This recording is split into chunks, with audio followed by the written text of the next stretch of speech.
প্রিয় দর্শক, কিভাবে আপনারা ক্যাপকাটে নির্দিষ্ট কোনো একটা ক্লিপের ইমেজ তৈরি করতে পারেন বা ইমেজ নিতে পারেন। তো ধরেন আপনার এই ভিডিও ক্লিপটার এই অংশের মনে করেন এই অংশের আপনি একটা ইমেজ নিতে চাচ্ছেন, স্টিল ইমেজ। তো এটি করার জন্য কীভাবে কী করবেন?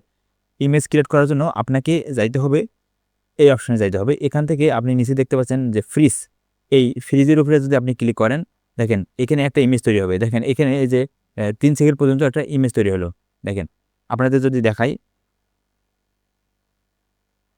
এই যে ৩ সেকেন্ড পর্যন্ত এই যে একটা ইমেজ তৈরি হলো, তারপর আবার কিন্তু ভিডিওটা চলতেছে। ওকে? তো আপনি এই যে এই ইমেজটা এখান থেকে ছোট বড় করতে পারেন সময়টা। ওকে? আপনি যত বড় চান। তো এভাবেই আপনারা এই অপশনটার মাধ্যমে এখান থেকে আপনারা ইমেজ ক্রিয়েট করতে পারেন।